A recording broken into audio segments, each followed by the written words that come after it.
Bien-aimés, nous voyons dans Matthieu chapitre 25, où on nous parle de talent. Alors j'aimerais juste dire un mot là-dessus pour dire que selon le Seigneur Jésus-Christ, oui, chacun de nous, nous sommes des dons, mais la plus grande richesse, le talent peut être vu comme la plus grande richesse que le Seigneur nous confie. Comme on voit dans ce passage, j'aimerais vous encourager à lire Matthieu chapitre 25. La plus grande richesse que le Seigneur nous confie, qui est au-dessus de toute richesse, c'est la bonne nouvelle. Nous sommes appelés à annoncer la bonne nouvelle de Jésus-Christ. C'est la richesse que personne ne peut détruire. Et nous voulons nous encourager mutuellement dans cette époque, dans cette génération, surtout nos enfants, nos jeunes gens. Voilà, j'encourage beaucoup nos jeunes gens qui se sont consacrés à Dieu pour annoncer la bonne nouvelle. Ça peut être par leur talent de musique, ouais, parce que c'est une époque très très difficile où le monde offre à nos jeunes gens toutes sortes de plaisirs.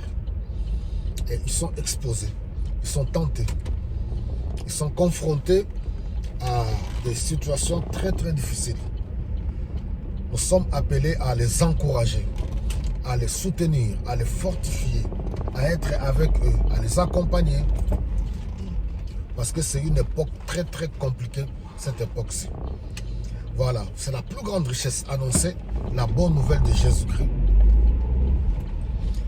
Que le Saint-Esprit en ce jour encore remplisse chacun de nous pour que nous puissions témoigner de notre fidélité envers le Seigneur. Parce que vous voyez à la fin de ce passage, il dit, c'est bien, bon et fidèle serviteur, entre dans la joie de ton maître. Parce que tu as été fidèle dans peu de choses et je te confierai les grandes choses. Là, il y a encore la notion de la fidélité. Nous sommes dans un monde des infidèles où même dans les relations, les gens ont difficile à être fidèles dans les relations. Les amis, toutes sortes de relations, mari et femme. Donc, nous devons vraiment avoir ce caractère de notre Seigneur Jésus-Christ, le caractère de la fidélité.